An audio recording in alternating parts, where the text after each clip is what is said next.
démarche bi nga xam ne moom la Pastef di def. ba pare de plus en plus le président mi ngi jël ses distances par rapport ak sa formation politique bi nga xamante ne nii tey ñoom la àndaloon ñu porter ko au pouvoir après avoir reçu ñi nga xamante ne nii c'est des sommités tey démb mais ay communicateurs traditionnels la. Moundiaye Cissé de la société civile. ak ñeneen ñoo xamante ne nii ñi ngi ci biir société bi ñoom la dajale pour di waxtaan ak ñoom pour réitérer leen tey. et pourtant la société civile devrait prendre part ci dialogue bi nga xamante ne moom la Bamba. oui peut-être Moundiaye moom dafa amoon rendez-vous foofu président moom moo tax. mais moom ca rencontre président la dem bàyyi bu kii bi. bu Bamba Cissé bi mais l'un dans l'autre il faut comprendre que initiative bi ci président lay mujjwaat. parce que Bamba aussi quoi qu'on dise li muy revendiquer xaritoom ak Ousmane Sonko. day fausser li bëri lu war a am ci relation ak ñi nga xam ne moom mooy opposition bi. pour un ministre de l'Intérieur. oui parce que question de neutralité lay doon après. parce que kii taxaw daan diw sama xarit la mais tey laa gën a am détermination pour mën a nekk ministre de l'Intérieur de tous les Sénégalais waaw loolu moom mooy lan. ouais ça on dirait que arrangement entre amis la gën a ndiru sax que dialogue. mais ëllëg loolu moom mooy ëllëg ñoom opposition bi mun nañ dute ne bu ñu demee ci loo xamante ne nii lu nana tuddati ay contestation wala ñuy xiiroo ko ngaayoo Bamba. day jël part. mën na jël part pour que mu ne moom xaritam la di. et c'est pas de son ressort de prendre part. justement. pas de son ressort Mamadou. léegi nag loolooy problème bi neutralité boobu noonu mu war a am ak taxawaay bu mu war a am mais Bamba à chaque fois il revendique son amitié ak Ousmane Sonko ba pare bëgg a nekk arbitre wala bëgg a nekk leneen ça pose problème. oui parce que à chaque fois loolu waru ko def il doit pas même buñ ko waxee di ko dugal ci gaam boobu Bamba moo war a bañ di wéy di ci dugal ay wéy diw sama xarit la parce que ñun loolu intéressé wuñu ñun lu ñu intéressé Bamba lu ñu intéressé moom mooy ba xam sénégalais yi li jëm ci wàllum sécurité publique seen jàmm ak seen salaam mbirum agression yi mbirum sàcc yi ak yeneen donc loolu mooy li nga xam ne moo ñu gën a intéressé par rapport ak le jeu électoral nan nañuy def ba nga xam ne du ñu am ay contestation post-électorale du ñu am ay jafe-jafe et que ñu mën a dem vers des élections yoo xamante ne nii moom mooy li gën et day tax réew mi nekk ci li nga xamante ne nii moom mooy jàmm et jàpp naa ne loolu mooy li nga xam ne moo ci gën a am solo. Momo concernant le dialogue hier ban lecture nga ci def. Non, c'était pas un dialogue, c'était une discussion entre amis. Ça ressemble à une discussion. Oui, parce que yow mënuloo ne da ngay woote dialogue pour dem ci ay élections. Qu'est-ce que tu as retenu du dialogue? Non dara man ay xuloo yeeg xeexantu yi moom. Qu'est-ce moo fa amoon. ñoom dañ la naan prise de contact la ak yooyu mais.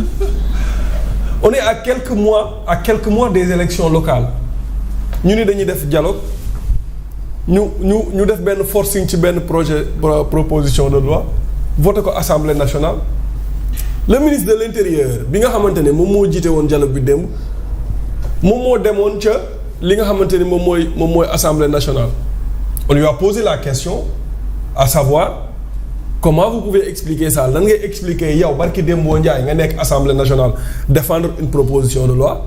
tey nga ñëw nga woote dialogue. le ministre de l'Intérieur nee na présence symbolique la doon def foofu parce que proposition de loi bu ñu ko dugalee bu ñu koy voté. moom dafa war a teew. waaw mais sa présence n'était pas obligatoire loolu la fàtte wax nit ñi mënoon na bañ a dem mënoon na yónnee benn ñaareel ba mu fa demee tamit prise de position yam fa am député yi porté loi bi sax amuñu ko.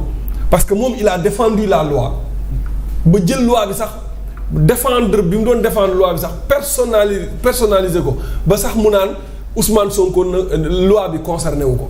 mu ngi ci biir fichier électoral bi. waaye. électeur la. te boo xoolee ñi porté loi bi ñoom ay dafe yooyu ils avaient du mal à expliquer la proposition de loi mais Bamba Cissé était à l'aise pour expliquer la proposition de loi et il l'a défendu bec et ongle. luy métier. luy métier. loolu ka avocat lay léegi nag yow mënuloo def loolu ba pare nga ñëw taxaat même pas 2 jours nga sol casquette premier ministre de l'intérieur. nga woote dialogue. c'est plus de 300 et quelques partis politiques ñoo nekk Sénégal ñu ne la il n'y avait même pas 20 partis politiques mais nga war a renvoyer affaire bi woote waxtaan. yow nga woote dialogue. yow nga woote dialogue. kala wax ne la wooteel dialogue société civile mu njaay si ne la wooteel ngeen waxtaan moment bi ngay dialoguer mu ngi dialoguer avec le président de la République. kan ngeen mos a gis dialogue boo xamante ni dañuy dem ñu ne dañuy préparer ay élections war a dem ci ay élections ñi nga xamante ne ñoom ñooy les acteurs kenn teewu fa ñooñu lay demal élection ñooñu kan moo ci gën a mën a gagner benn mairie. waxuma gagner benn mairie sax mais ñooñu kan la ci partem am benn ancienneté bi wala benn ancrage bi donc pour man il n'y avait pas lieu de faire un dialogue d'autant plus que le 28 mai il y a le dialogue national léegi nag ñoom li ñu war a wax instant bi mooy est-ce que dañuy dem élection en janvier 2027 waaw wala déet loolu la ñu war a wax parce que il n'y a aucune condition n'est réunie pour organiser ay élections en 2027 aucune condition benn ni les observateurs yi nga xamante ne ñoom ñoo war a yónnee seen observateur wala ñoom ñoo ci war a wala ñoom ñoo war a kii acte 4 de la décentralisation lañ fa doon wax daaf suñu données yi nga xamante ne dañ ko piraté woon ak yeneen yu bari yoo xamante ne war nañ cee waxtaan ba léegi ni ministre de l'intérieur lim ñu war a wax mooy suñu données yi anañu fan lañ nekk est-ce que suñu système bi récupéré nañ ko waaw wala déet est-ce que ci conditions yi mën nañ cee dem élection 2027 waaw wala déet moom joxe na assurance ne dañuy dem ay élection mais moom assurance yi mu joxe assurance am la moom en tant que ministre de l'intérieur mais ce ne sont pas des assurances du président de la République. Parce que moo président de la République bokkuñu même longueur d'onde. Du moment moom ba muy dem Assemblée nationale di défendre une proposition de loi le président de la République a mis en place wala a mis sur la place publique des avant-projets yu nga xamante ne ça a pris en considération la leen tuddati les propositions de loi yi député yi joxe. mais ñoom dañ ko fa ne ñukk dem voter ji li ñuy voter moom mu dem défendre ko.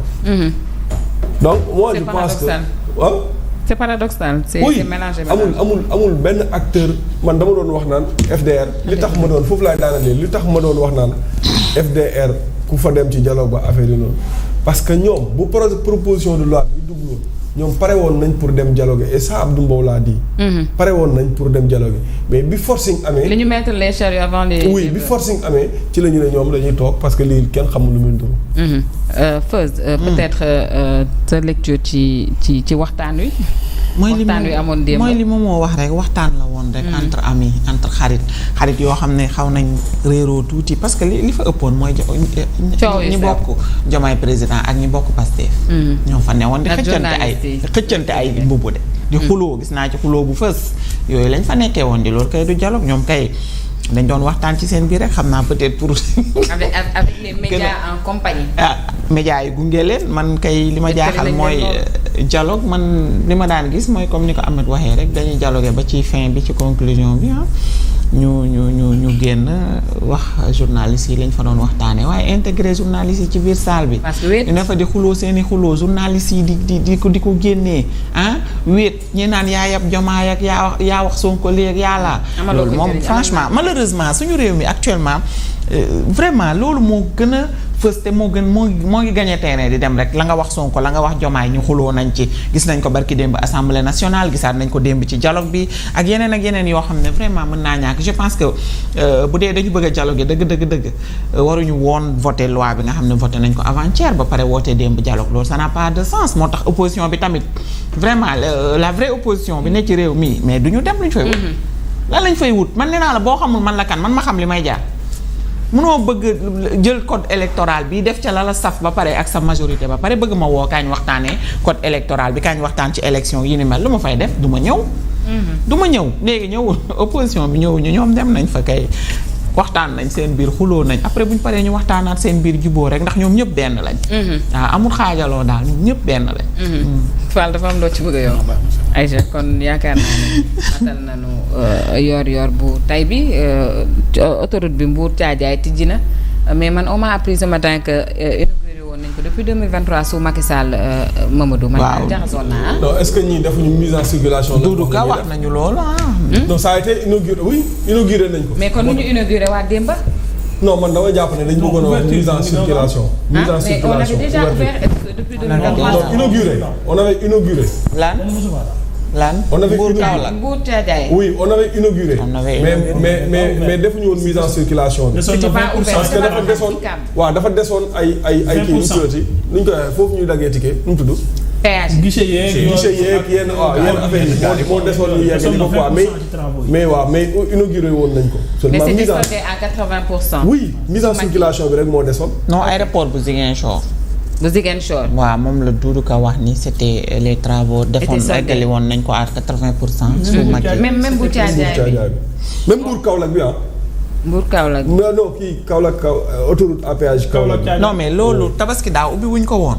ubbi nañ ko fi de daw na fi de. ubbi nañ ko fii. loolu am na tabaski buñ ko ubbi.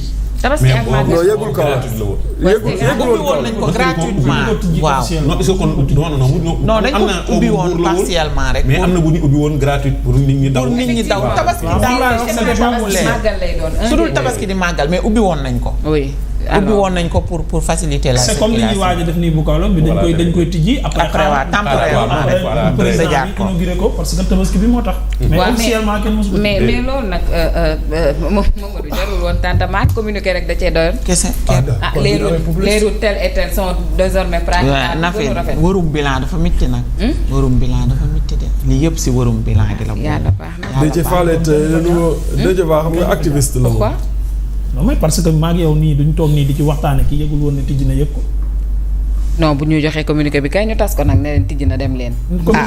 communiqué bi mënul tasee ni werante bi di tasee ni mënu fa àgg. Aïcha. lii kañ maa ko xamul woon ba benn nit wax ma ko après ma dama koo def dañoo yóbbu woon nu mu tuddati échographie ca maternité ba ma naan jarul ay xumbaay ak yooyu sage-femme bi ne ma bu ñu ko xumbaayul waa dëkk bi duñ xam ne fii am na échographie dañu continuer di dem jam ñaajo di fay. biñ ko xumbaayee nag laa xam après li ma doon wax. ok waa 50 ak Pout ak ñëpp di fa ñëw. Aïcha kon je pense que matal nañu tey de maa ngi leen di souhaiter waat yéen ñëpp.